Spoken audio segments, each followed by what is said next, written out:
es la espada que atraviesa hasta el alma. Su palabra en mí es la luz que alumbra mi camino. Cielo y tierra pasarán, mas su palabra no pasará jamás. Y aunque la tierra tiene mi alma. Paz de Dios, hermanos. Tenemos una nueva oportunidad de meditar en la palabra del Señor y le vamos a entregar este tiempo en oración para que Él sea guiándonos en este tiempo. Señor, te agradecemos por tu palabra, porque tenemos un acceso irrestricto ante el trono de la gracia. Te pedimos que sea tu Espíritu Santo guiándonos a conocer las verdades de tu palabra, que esto nos ayude a vivir en santidad para así glorificar tu nombre, Señor. Te pedimos todo esto en el nombre de nuestro Señor Jesucristo. Amén. Hermanos, quiero compartirles acerca del arrepentimiento genuino que debe existir en todo creyente. Es un tema muy importante y delicado también, hermanos, ya que una conversión verdadera depende de un genuino arrepentimiento. Es muy importante que veamos esto, hermanos, y para nuestro Señor Jesucristo fue de tal importancia también que fue lo primero que enseñó al inicio de su ministerio y fue lo último que dijo antes de su ascensión. Esto es lo que vamos a ver inicialmente en el Evangelio de Marcos, en el capítulo 1, en los versículos 14 y 15. Cristo ya había sido bautizado y había pasado el tiempo de la tentación en el desierto e iniciando su ministerio decía estas palabras.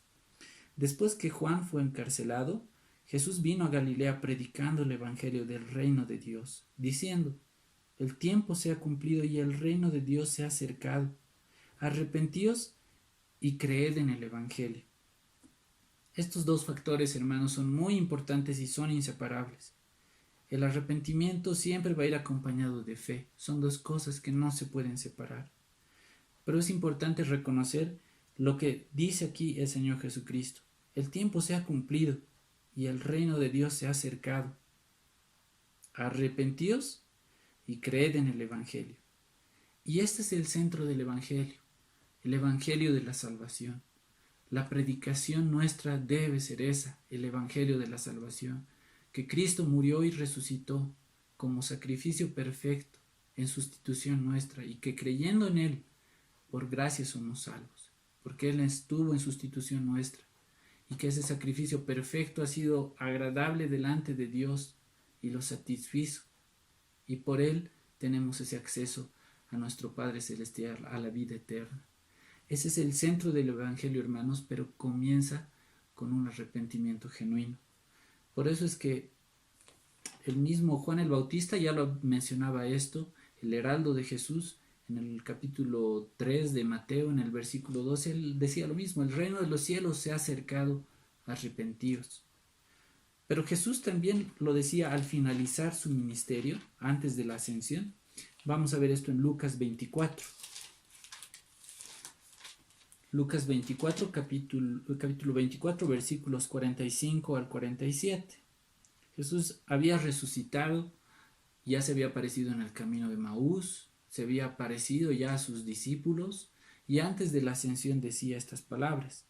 Entonces les abrió el entendimiento para que comprendiesen las Escrituras, y les dijo: así está escrito, y así fue necesario que el Cristo padeciese, y resucitase de los muertos al tercer día. Qué gloriosas palabras, hermanos. Él había terminado de cumplir todo esto que los profetas habían anunciado desde el Antiguo Testamento. Y como consecuencia de esto, dice el versículo 47, y que se predicase en su nombre el arrepentimiento y el perdón de pecados en todas las naciones, comenzando desde Jerusalén. Toda la obra que Cristo hizo y acababa de hacer en este momento, dice, tiene que tener una consecuencia, y esta es que prediquen el Evangelio.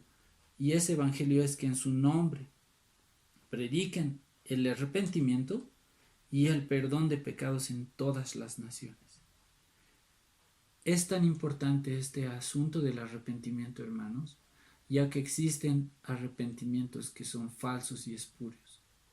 Y es por eso necesario para nosotros también examinarnos a nosotros mismos si nos hemos acercado delante del Señor con un arrepentimiento genuino. También es muy importante reconocer en qué Dios estamos creyendo. Muchas veces las personas tienden a creer en un Dios solamente un Dios benefactor, un Dios que solamente es de misericordia, pero Dios también es un Dios santo que aborrece el pecado y que también es fuego consumidor.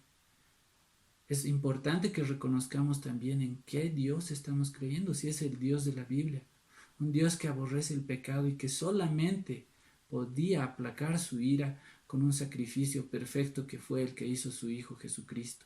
Una vida perfecta que hizo un sacrificio perfecto, acepto delante del Señor, por el cual nosotros tenemos acceso a la vida eterna por la fe.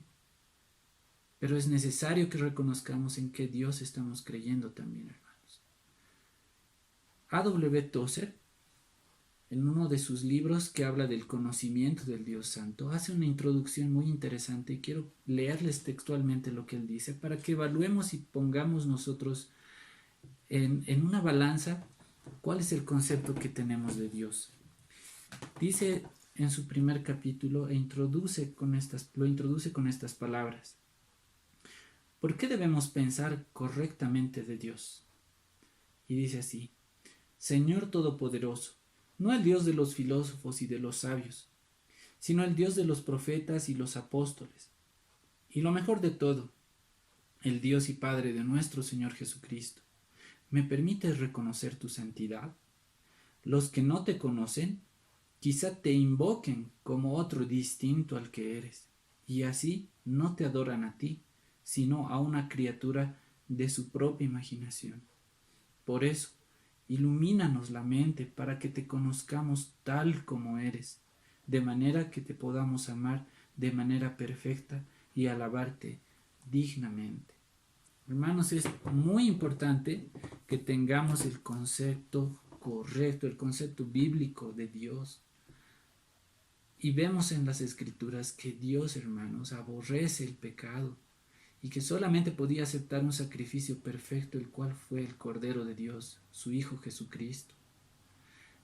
Y que nosotros, en arrepentimiento genuino como respuesta al Evangelio, accedemos a la vida eterna por ese sacrificio que Él hizo. Hermanos, si consideramos eso realmente, podemos examinar si nuestro arrepentimiento ha sido genuino delante del Señor. Y vamos a ver ahora qué implica un arrepentimiento genuino y qué conceptos tiene la Biblia acerca del arrepentimiento genuino.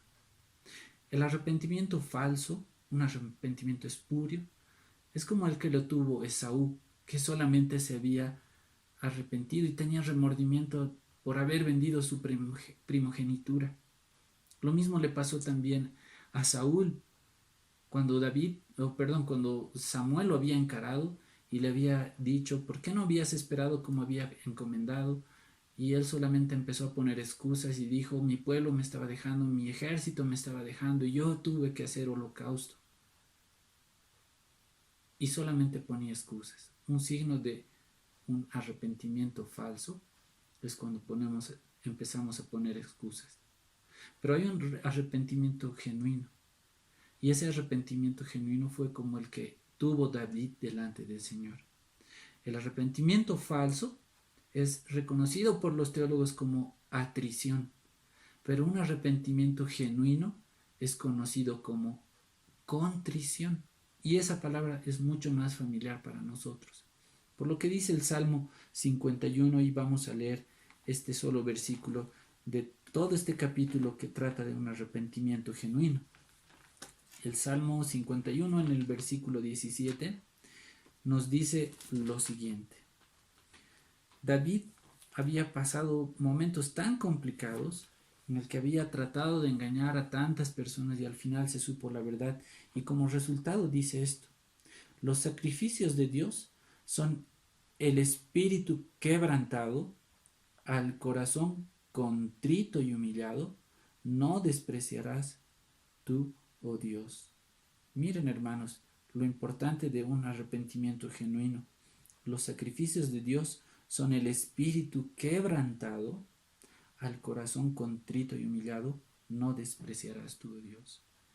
David estaba reconociendo no solamente que se había equivocado y que todo lo que había hecho estaba mal, reconocía que había fallado a Dios, que había pecado contra Dios. Y por eso es importante tener un concepto correcto de Dios, de a quién estamos fallando. Hermanos, esto nos demuestra también que en un ejemplo mucho más cercano y palpable para nosotros, es como cuando nosotros éramos pequeños. Cuando hacíamos alguna travesura, nuestros papás nos reprendían y nosotros decíamos inmediatamente perdón, perdón, perdón, para no ser castigados y no recibir ese castigo. No era un arrepentimiento genuino.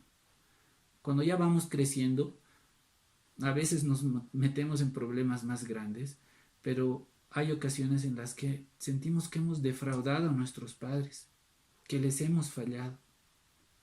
Y ahí sentimos un dolor tan profundo que realmente decimos, ¿no? Te hemos fallado, no nos importan las consecuencias que vayamos a pasar, si no estamos enfocados en el dolor que produce haber defraudado a nuestros padres. De la misma manera, nosotros como cristianos, cuando fallamos y pecamos, pues sentimos que le hemos fallado al Señor. Y hay un dolor profundo en nuestro corazón. Por eso es que vamos a observar 3 palabras que son utilizadas en la Biblia que demuestran qué cosas están ligadas a un arrepentimiento genuino. La primera palabra que vamos a ver es parte del Nuevo Testamento, la cual es traducida como arrepentimiento, pero que en griego es metanoia. Meta significa cambio, noia viene de la palabra nous, que es del conocimiento, y básicamente nos da la idea de sufrir un cambio de mentalidad. Y eso es el arrepentimiento también, un cambio radical de mentalidad. Y no solo se reduce a un cambio de mentalidad, sino también hay una transformación de nuestra voluntad y de nuestros afectos, nuestras emociones. Todo eso es cambiado cuando nos acercamos en arrepentimiento genuino delante del Señor. Una mente que no ha sido transformada es tal cual nos describe el libro de Efesios, que vamos a ver ahora, Efesios capítulo 4, versículo 17. Y una mente alejada del Señor, una mente que no ha sido renovada, la describe de esta manera. Esto pues digo y requiero en el Señor, que ya no andéis como los otros gentiles que andan en la vanidad de su mente, teniendo el entendimiento entenebrecido, ajenos a la vida de Dios por la ignorancia que en ellos hay, por la dureza de su corazón. Debemos entender, hermanos, que el arrepentimiento genuino se inicia con una obra del Espíritu Santo, quien convence de pecado. Él regenera nuestro corazón, ilumina nuestra mente y expone nuestro pecado a la luz de su palabra. Todo este proceso es solamente gracias a nuestro Dios y que lo hace por medio de su Espíritu Santo, en lo cual nosotros no tenemos mérito alguno. Solamente respondemos nosotros en humildad ante la predicación del Evangelio de la Salvación. En todo este proceso, hermanos, hay una transformación y un cambio de mentalidad. Como hemos visto, la palabra arrepentimiento en el Nuevo Testamento es esta palabra metanoia que nos da la idea de sufrir un cambio de mentalidad, un cambio de voluntad de nuestros afectos y nuestras emociones. Es un cambio radical. Pero también hay otra palabra utilizada en el Antiguo Testamento, que es la palabra naham. Esta nos da una idea de un pesar profundo, una contrición, una aflicción profunda por el pecado, la cual fue utilizada en el libro de Job. Y vamos a leer para poder entender mejor lo que dice el libro de Job en el capítulo 42, el versículo 6. Vamos a leer desde el versículo 5 en realidad, 5 y 6. Aquí Job estaba dirigiéndose a Dios en una actitud de arrepentimiento genuino. Y veamos lo que él dice. De oídas te había oído, mas ahora mis ojos te ven. Por tanto me aborrezco y me arrepiento en polvo y ceniza. Un dolor profundo, un pesar, una contrición. Porque le dice, De oídas te había oído, mas hoy por la fe puedo saber quién realmente eres. Por tanto me aborrezco y me arrepiento, siento un dolor profundo, me arrepiento en polvo y ceniza. Esa idea de dolor profundo es también la que implica un genuino arrepentimiento. Otra palabra que nos describe el arrepentimiento genuino es la palabra hebrea shub. Y esto significa volverse, regresar, en este caso, volver a la justicia. El pecado entró por un hombre, Adán, en el huerto del Edén, porque previamente todo era perfecto.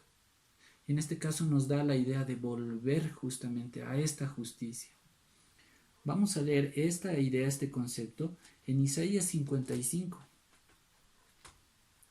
Isaías 55, el versículo 6 al versículo 7. Dice así la palabra del Señor: Buscad a Jehová mientras pueda ser hallado, mientras puede ser hallado.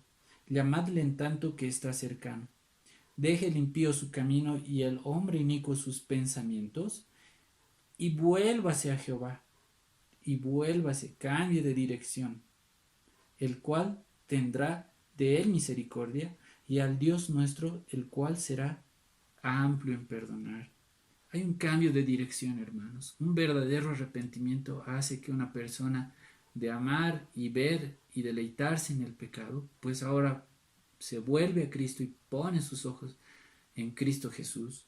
Hay un cambio radical, hay una transformación, una obra del Espíritu Santo que se va haciendo en nuestras vidas como producto de la regeneración. Es tan importante todo esto, hermanos, porque debemos evaluar que muchas personas mencionan y se creen cristianas simplemente por el hecho de haber realizado una oración que se conoce como la oración del pecador, o por haber sido bautizado y muchas otras cosas que no son garantía realmente de una conversión verdadera. Solamente un genuino arrepentimiento ante un Dios santo nos permite tener la vida eterna por la obra perfecta de Jesucristo. Pero veamos ejemplos, hermanos, de cómo es que un genuino arrepentimiento transforma nuestras vidas. El ejemplo más conocido del Nuevo Testamento es la misma vida del apóstol Pablo. Y vamos a ver en Hechos capítulo 9, versículos 1 al 6, cómo era el inicio de su conversión. Seguramente todos conocen la historia de la conversión de Pablo, pero prestemos atención a cómo es que su vida cambió radicalmente. Dice la palabra del Señor: Saulo, respirando aún amenazas y muerte contra los discípulos del Señor. Miren qué actitud él tenía, ¿no? Perseguía a los discípulos y les hacía amenazas de muerte. Vino al sumo sacerdote y le pidió cartas para las sinagogas de Damasco, a fin de que si hallase algunos hombres o mujeres de este camino, los trajese presos a Jerusalén. Mas yendo por el camino, aconteció que al llegar cerca de Damasco, repentinamente le rodeó un resplandor de luz del cielo, y cayendo en tierra, oyó una voz que le decía: Saulo, Saulo, ¿por qué me persigues? Él dijo: ¿Quién eres, Señor? Y le dijo: Yo soy Jesús, a quien tú persigues. Dura cosa te es dar coces contra el aguijón. Y veamos este versículo 6, hermanos, cómo es que responde Saulo. Él, temblando y temeroso, dijo: Señor, ¿qué quieres que yo haga? Miren cómo ya él estaba cambiando de perseguir a la iglesia, de decirles blasfemos, de buscar su muerte. Se humilla delante del Señor y dice: ¿qué quieres que yo haga? Y el Señor le dijo: levántate y entra en la ciudad, y se te dirá todo lo que debes hacer. Continúa el relato, hermanos, pero pasemos hasta el versículo 18 y vamos a leer hasta el 20. Y continúa así: y al momento le cayeron de los ojos como escamas, se le abrieron los ojos, y recibió al instante la vista, y levantándose fue bautizado. Y habiendo tomado alimento, recobró fuerzas, Y estuvo Saulo por algunos días con los discípulos que estaban en Damasco. Pero veamos qué pasó en el versículo 20. Enseguida predicaba a Cristo en las sinagogas, diciendo que este era el Hijo de Dios. Hermanos, con esto realmente podemos entender ahora las palabras y las definiciones que hemos visto como genuino arrepentimiento.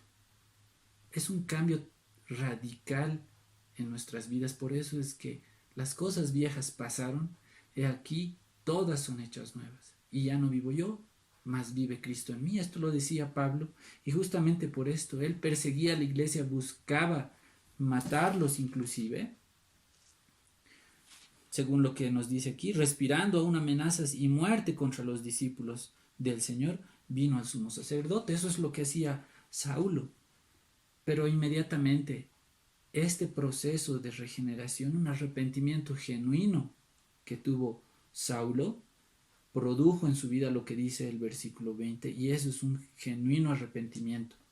Enseguida predicaba a Cristo en las sinagogas diciendo que este era el Hijo de Dios. Hermanos, un genuino arrepentimiento produce esto que para algunos sería una locura. Seguramente han escuchado testimonios de muchas personas que llevaban una vida súper desordenada y que un día llegó el Evangelio a sus vidas, y las personas del mundo no se explican cómo es que esas personas llegaron a cambiar. Esa es la obra de Dios a través de su Espíritu Santo, cuando las personas se presentan delante de Él en genuino arrepentimiento. Y este es el fruto. Las cosas viejas pasan, y por eso dice, enseguida predicaba Cristo en las sinagogas, diciendo que este era el Hijo de Dios. Lo que antes él decía que era blasfemia, pues ahora él lo predicaba en todo lado, y sabemos que su vida fue dedicada a predicar el Evangelio y que su propia vida estaba en riesgo y no le importaba nada con tal de predicar a Cristo. Esto es lo que vamos a ver en Filipenses capítulo 3, en el versículo 4 hasta el versículo 9. Aquí vamos a ver qué concepto ya tenía. Lo que antes para Pablo era ganancia, vamos a ver en qué se había convertido. Filipenses capítulo 3, versículos 4 al 9. Dice la palabra de Dios: aunque yo tengo también de qué confiar en la carne, está hablándonos de su currículum. Si alguno piensa que tiene de qué confiar en la carne, pues yo más, dice Pablo.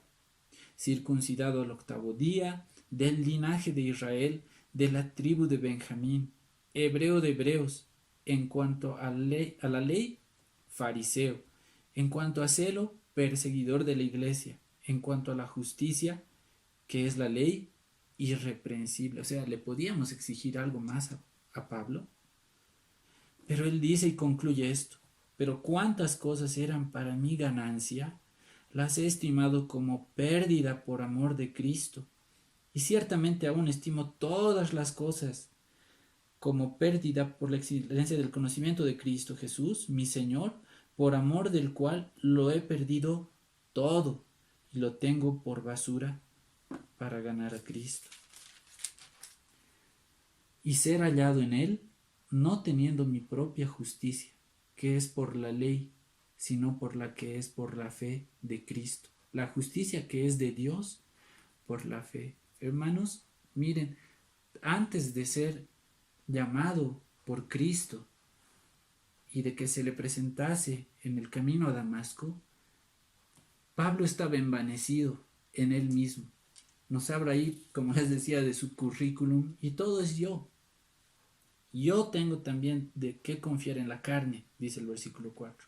Si alguno piensa que tiene de qué confiar en la carne, yo más, circuncidado al 8º día, del linaje de Israel, de la tribu de Benjamín, hebreo de hebreos, en cuanto a la ley, fariseo, en cuanto a celo, perseguidor de la iglesia, en cuanto a la justicia que es en la ley, irreprensible. En todo esto, hermanos, ¿quién resalta? Es Pablo mismo, porque fueron en sus fuerzas. Pero lo que produce el Evangelio en nuestras vidas es lo que dice el versículo 9. Y ser hallado en él, no teniendo mi propia justicia, que es por la ley, sino la que es por la fe de Cristo, la justicia que es de Dios por la fe. Entonces Pablo ya no estaba centrado en sí mismo, en todo lo que había hecho, sino que ahora reconocía en humildad que todo proviene de Dios. Y esa es una obra también del Evangelio en nuestras vidas. Vamos muriendo nosotros poco a poco y en nosotros va resaltando mucho más la imagen de Cristo. Eso demuestra que quién es un verdadero cristiano también. Ese es el cambio que produce el Evangelio en nuestras vidas, un verdadero arrepentimiento. Para Pablo antes lo que era ganancia ahora es completamente basura y reconoce que todo es obra de Cristo, que ya no tiene nada que ver con él. Y esa es la actitud que debemos tener. Otro ejemplo, hermanos, también muy conocido de un genuino arrepentimiento, está en la parábola del hijo pródigo. Y eso es algo que vamos a leer ahora.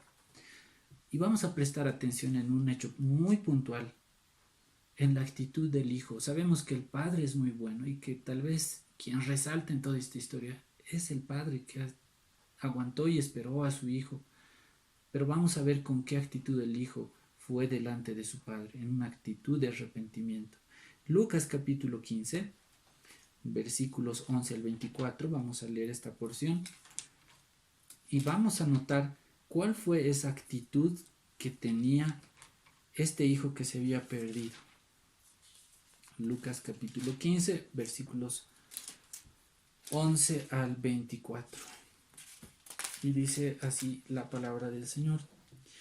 También dijo, un hombre tenía 2 hijos, y el menor de ellos dijo a su padre, dame la parte de los bienes que me corresponde, y les repartió los bienes. Esto era inimaginable en el mundo judío, hermanos, porque nadie pedía su herencia antes de que el padre hubiese muerto. No muchos días después, juntándolo todo, el hijo menor se fue lejos a una provincia apartada, y allí desperdició sus bienes viviendo perdidamente. Y cuando todo lo hubo malgastado, vino una gran hambre en aquella provincia y comenzó a faltarle, y fue y se arrimó a uno de los ciudadanos de aquella tierra, la cual le envió a su hacienda para que apacentase cerdos, y deseaba llenar su vientre de las algarrobas que comían los cerdos, pero nadie le daba. Hermanos, qué situación. Deseaba la comida de los cerdos y ni siquiera eso podía comer. Y volviendo en sí, dijo, ¿cuántos jornaleros en la casa de mi padre tienen abundancia de pan y yo aquí perezco de hambre? Me levantaré e iré a mi padre y le diré, y esto es importante, hermanos, miren qué actitud. Padre, he pecado contra el cielo y contra ti. Lo que habíamos dicho hace rato en ese ejemplo. Cuando sabemos que le hemos fallado a alguien, realmente tenemos y entendemos a quién le hemos fallado, existe un arrepentimiento genuino. Y dice el 19, ya no soy digno de ser llamado tu hijo, hazme como uno de tus jornaleros. Y levantándose vino a su padre, y cuando aún estaba lejos lo vio su padre, y fue movido a misericordia, y corrió, y se echó sobre su cuello, y le besó. Hermanos, ¿se imaginan que alguien cometiendo el error que cometió este hijo pródigo, todavía con sus errores, con todo lo mal que hizo, se acerque a su padre en una actitud soberbia? Sería inimaginable.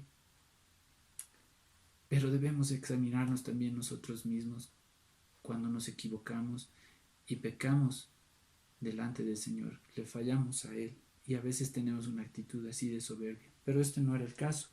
El versículo 1 dice, y el hijo le dijo, Padre, he pecado contra el cielo y contra ti, y ya no soy digno de ser llamado tu hijo. Esa es la actitud que debe tener un verdadero cristiano cuando peca. Decir y acercarse delante del Señor y decir, Padre, he pecado, te he fallado. Y el genuino arrepentimiento hace que seamos restaurados. Así como aquí el Padre le dice en el versículo 22, pero el Padre dijo a sus siervos, sacad el mejor vestido y vestidle, y poned un anillo en su mano, y calzado en sus pies, y traed el becerro gordo, y matadlo, y comamos, y hagamos fiesta. Porque mi hijo era muerto y ha revivido, se había perdido y es hallado, y comenzaron a regocijarse. Esta historia nos relata y nos da la idea del arrepentimiento para salvación, porque cada vez que un pecador se arrepiente, pues hay regocijo en los cielos.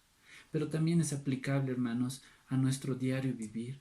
El arrepentimiento genuino, si bien es un acto que realizamos a través de la regeneración por medio del Espíritu Santo, pero también se tiene que convertir en una actitud diaria en nuestras vidas, porque a diario nos equivocamos y al Señor le agrada que estemos a cuentas con Él.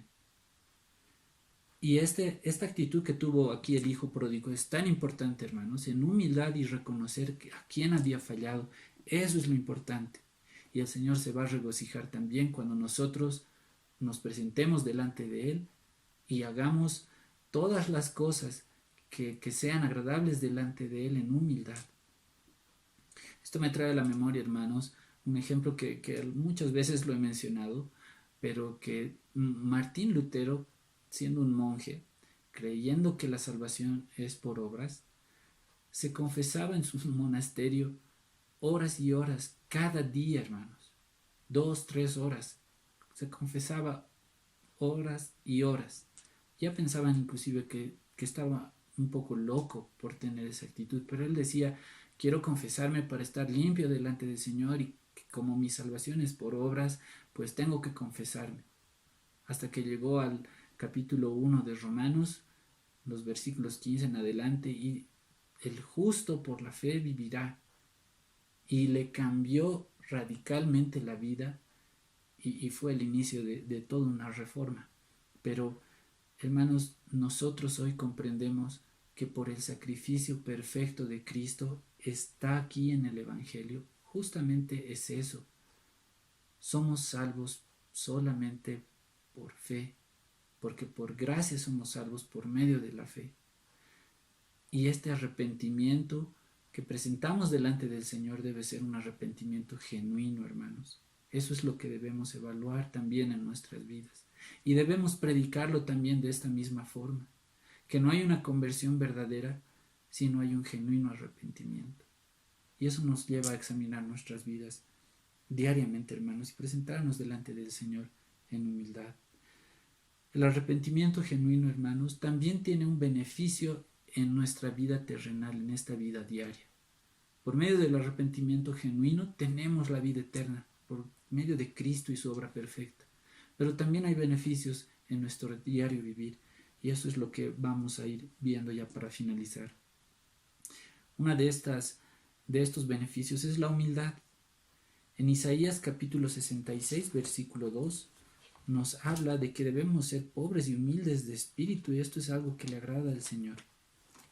Isaías 66, versículo 2. Dice así la palabra de Dios: mi mano hizo todas estas cosas, y así todas estas cosas fueron, dice Jehová. Pero miraré a aquel que es pobre y humilde de espíritu, y que tiembla mi palabra.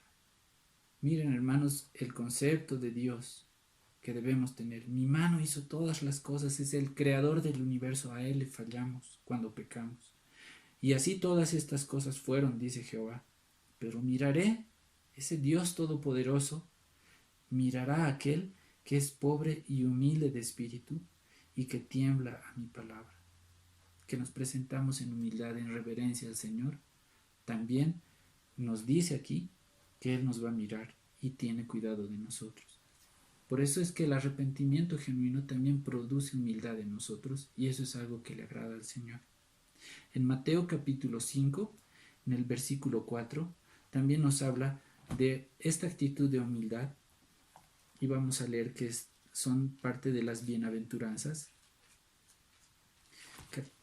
Capítulo 5 de Mateo, el versículo 4 dice: bienaventurados los que lloran, porque ellos recibirán consolación. Este llanto, hermanos, que está descrito aquí, es un llanto de verdadero arrepentimiento. Cuando hemos fallado a alguna persona, cuando hemos fallado tal vez a nuestros padres, a un amigo, a alguien que queremos mucho, en arrepentimiento hemos llegado a las lágrimas. Y es de eso que se trata este versículo. Bienaventurados los que lloran, porque ellos recibirán consolación. Cuánto más, hermanos, si hemos fallado a Dios, a nuestro Padre Celestial, que nos ha regalado el regalo más grande, nos ha dado la vida eterna. Debemos presentarnos en humildad de esta forma, porque son bienaventurados los que lloran en un arrepentimiento genuino, porque también ellos recibirán consolación. Eso es lo que le agrada al Señor. Nos presentamos delante de Él en humildad y llegamos hasta las lágrimas porque hemos fallado, le hemos fallado a Él, pero Él también nos consuela. Por eso es que esto es agradable delante del Señor. Y un poco más adelante, en Mateo capítulo 11, en el versículo 29, nos daba una instrucción y nos decía el Señor Jesucristo que debemos aprender algo de Él. El versículo 29 dice: llevad mi yugo sobre vosotros y aprended de mí, que soy manso y humilde de corazón, y hallaréis descanso para vuestras almas. Es importante también esta actitud de humildad, hermanos. No podemos arrepentirnos genuinamente si no hay un corazón humilde en nosotros. Si hay un corazón soberbio, hermanos, es difícil que podamos arrepentirnos genuinamente. Y tampoco va a existir perdón con un corazón que sea soberbio y altivo. Por eso nos dice: llevad mi yugo sobre vosotros y aprended de mí, que soy manso y humilde de corazón. ¿Y qué vamos a hallar? Descanso para nuestras almas. Y eso es lo que todos anhelamos y es algo que debemos hacer.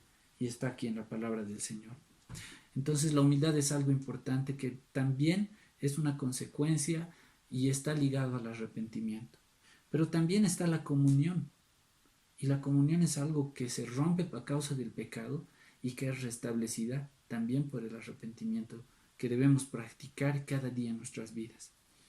Esto lo vamos a ver en 1 de Juan capítulo 1, versículos 6 al 9.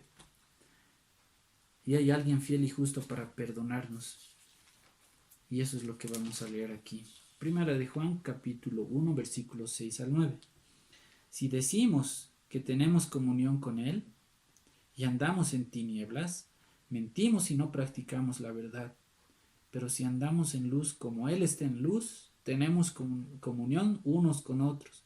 Y la sangre de Jesucristo, su Hijo, esa obra perfecta, nos limpia de todo pecado.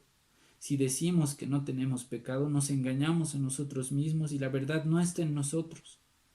Si confesamos nuestros pecados, Él es fiel y justo para perdonar nuestros pecados y limpiarnos de toda maldad.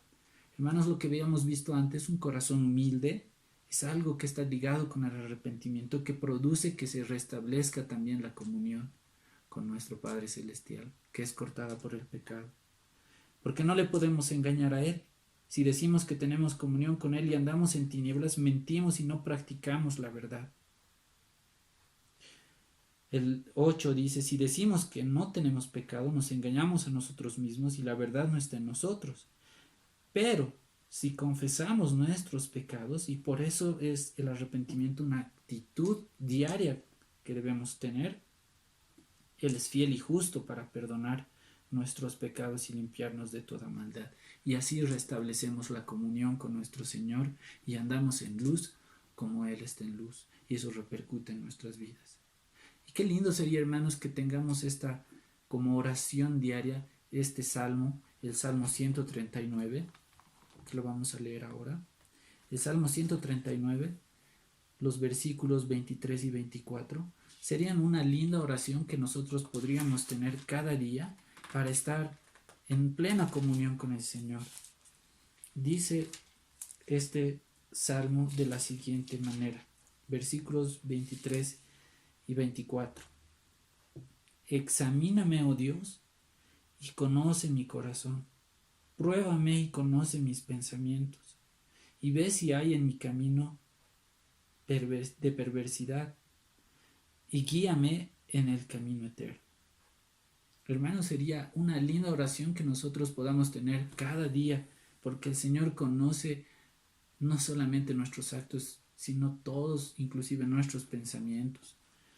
Lo leo nuevamente, dice: examíname, oh Dios, y conoce mi corazón, delante de ti estamos.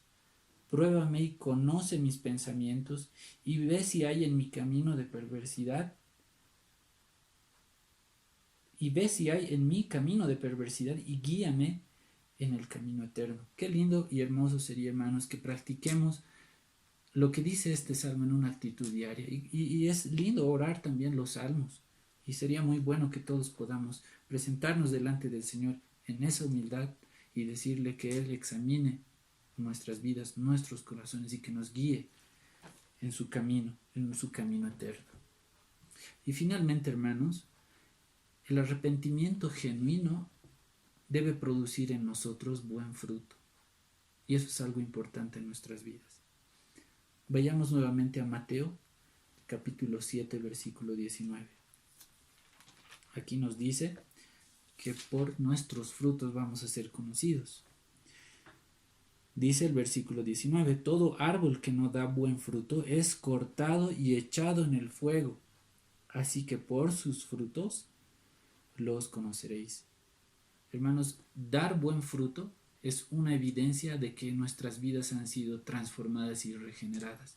No podemos decir que somos verdaderos hijos de Dios si aún estamos viviendo en tinieblas y aún estamos haciendo las obras de la carne. Debemos examinarnos ahí si ha existido un verdadero arrepentimiento, porque la palabra de Dios es clara, ¿no?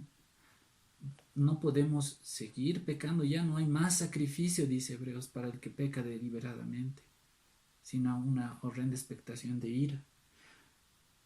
Pero acá nos dice que por sus frutos los van a conocer. Y un corazón regenerado, hermanos, y un árbol bueno siempre va a dar buenos frutos. Por eso Juan el Bautista también decía, en Mateo capítulo 3, un poquito más atrás, habíamos visto en el versículo 2 que él decía, arrepentíos porque el reino de los cielos se ha acercado.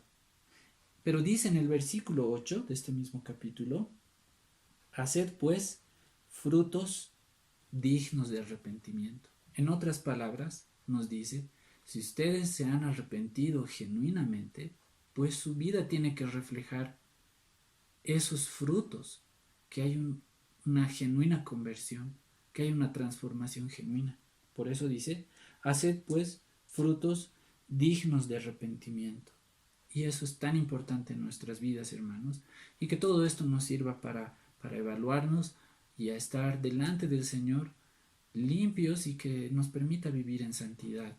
Creo que es necesario, hermanos, que todos pensemos nuevamente cuál es nuestro concepto de Dios, cómo nos estamos presentando delante de Él y que veamos realmente si en nuestra vida ha existido un arrepentimiento genuino que nos ha permitido cambiar y pasar de muerte a vida, así como hemos visto los ejemplos, y especialmente el de Pablo, que cambió radicalmente su forma de pensar, fue cambiada sus emociones, sus afectos, su voluntad, y empezó a predicar el Evangelio de Cristo y no le importaba ni siquiera su vida, y ese cambio demuestra que realmente es un hijo de Dios.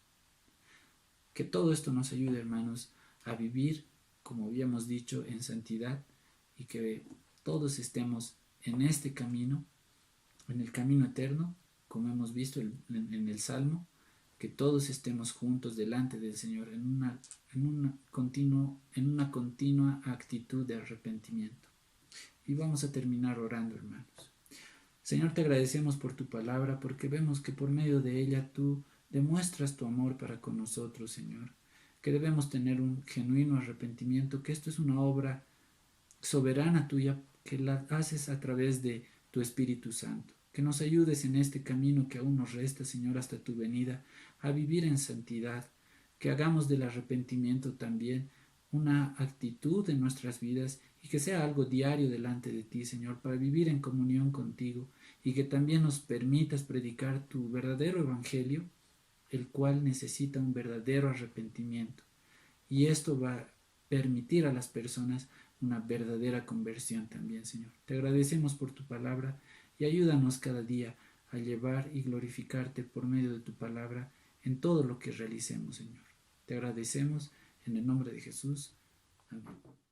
Su palabra en mí es la espada que atraviesa hasta el alma. Su palabra en mí es la luz que alumbra mi camino. Cielo y tierra pasarán, mas su palabra